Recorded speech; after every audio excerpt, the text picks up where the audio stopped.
Fatia, tout d'abord, vous êtes sportive. On a eu l'occasion de discuter ensemble, notamment dans Bonjour Paris l'an dernier, pour parler de cette opération-là. Quelle est la relation entre le sport de haut niveau et ces opérations de recrutement ?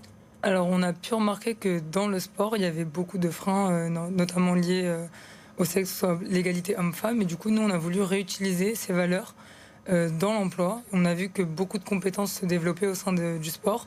Beaucoup de personnes pensaient ne pas avoir de qualification et au sein du sport, elles ont développé. Donc nous, notre volonté, c'est d'utiliser ces compétences, les réutiliser comme un vecteur d'insertion. Sandy, est-ce que c'est quelque chose dont vous avez eu pris conscience lorsque vous êtes entré à SNCF ? Vous êtes ingénieur en génie civil, notamment du côté de Paris-Saint-Lazare. Est-ce que vous avez compris cette relation qu'il y a entre les opérations de recrutement dans certains métiers et le sport de haut niveau ? Est-ce que vous avez l'impression de faire du sport de haut niveau lorsque vous êtes à la SNCF, par exemple ? Oui, parce qu'on doit beaucoup gérer le stress, étant donné qu'on a également des astreintes en cas d'incident ou d'accident au niveau des voies. Donc on doit beaucoup gérer le stress, on doit également être très réactif et c'est ce qu'on amène également au niveau des sports de haut niveau. C'est un chiffre donc qu'on donne ce matin dans Bonjour Paris, 400 CDI du côté de la SNCF en Ile-de-France et c'est un recrutement organisé par Job Odyssey 100% pour les candidates, donc 100% féminines. Pourquoi ce choix, justement, de vouloir féminiser certains métiers à la SNCF ? Il y en a besoin, hein, tout simplement. Oui, tout simplement, c'est un grand besoin dans les métiers de la mobilité. Il y a très peu de femmes parce que dans l'imaginaire collectif, on se dit que c'est des métiers pour les hommes. Or non, il y a des femmes, comme on dit. Et du coup, nous, on veut vraiment pousser les femmes, leur faire découvrir ces métiers où elles n'osent même pas en rêver, en fait. Et on voit qu'il y a vraiment... on a des réponses. Et d'ailleurs, si vous voulez postuler, c'est toujours possible. Il faut aller sur le site Job Odyssey et vous pourrez donc candidater pour un métier particulier. Mais si vous ne savez pas forcément, vous pouvez aussi venir.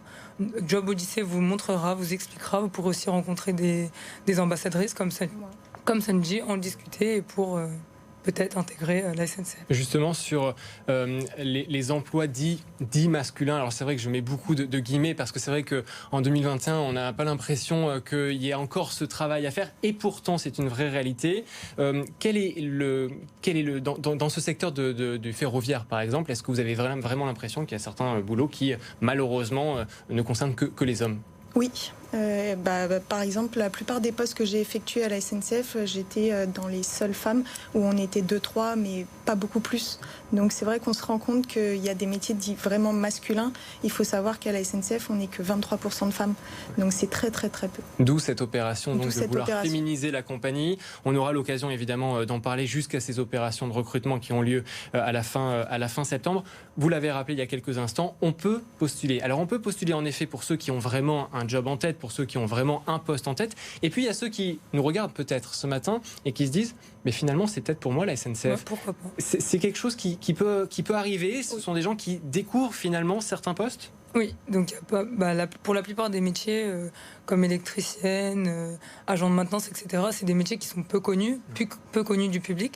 Et nous, en fait, notre volonté, c'est vraiment d'avant tout de promouvoir ces métiers pour peut-être avoir un poste, mais avant tout vraiment montrer aux femmes qu'il y a des postes qui sont en recherche. Et la SNCF, c'est un des plus grands recruteurs de l'Île-de-France, donc c'est normal qu'ils se positionnent pour la féminisation, surtout dans des métiers comme ça. Bien sûr.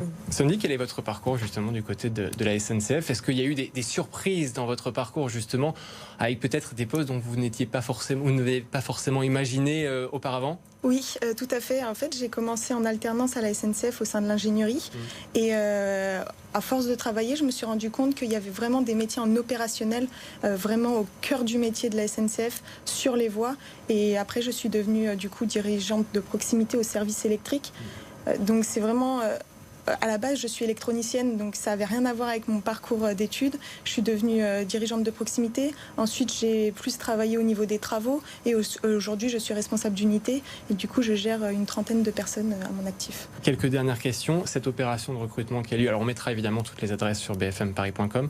Ça va avoir lieu notamment dans une gare parisienne, avec notamment des systèmes de ring de boxe. Alors vous, forcément, ça vous interpelle évidemment, parce que vous êtes sportif de haut niveau, notamment dans le secteur de la boxe. Mais parce qu'il y a vraiment ce lien de combat pour arriver à un poste, à arriver à la victoire aussi. C'est vraiment ça en fait. Job Odyssey, il va comme faire un coaching pour un athlète. Ouais. C'est qu'il va le suivre du début. Donc ça va commencer par, dès que vous allez postuler, vous allez être contacté par téléphone et ensuite vous allez être suivi jusqu'au recrutement. Donc on va vous montrer les métiers, il y aura aussi des coachings mentaux sur place et après on va monter sur le ring. Donc un peu le coin bleu, donc ça sera les candidates et le coin rouge, la SNCF, vraiment dans cette optique de combat pour l'emploi, pour féminiser ces métiers. Vous accueillerez évidemment toutes vos nouvelles collègues. Vous êtes ambassadrice SNCF d'ailleurs. Pas d'appréhension, pas de peur pour les candidates. Tout sera expliqué. Oui, tout sera expliqué. Je répondrai à toutes leurs questions. Je pourrai leur expliquer également mon parcours, les différents métiers que j'ai faits. Parce que du coup, maintenant, j'en ai plusieurs à mon actif. Donc, n'ayez pas peur, venez postuler. Et la SNCF, c'est un bel endroit pour travailler en Ile-de-France. Tout à fait. J'imagine que oui. Merci beaucoup à vous deux d'avoir été avec nous sur le plateau de BFM Paris. Plusieurs adresses à vous donner, jobodyssey.com. Et puis, vous pouvez également postuler par mail sncf@job-odyssey.com. On mettra tout ça sur nos réseaux sociaux. L'occasion pour nous aussi de remercier tous ceux qui nous transportent au quotidien en Ile-de-France. On pense notamment à tous ceux qui travaillent dans le métro, dans le train et dans les Transiliens aussi, évidemment.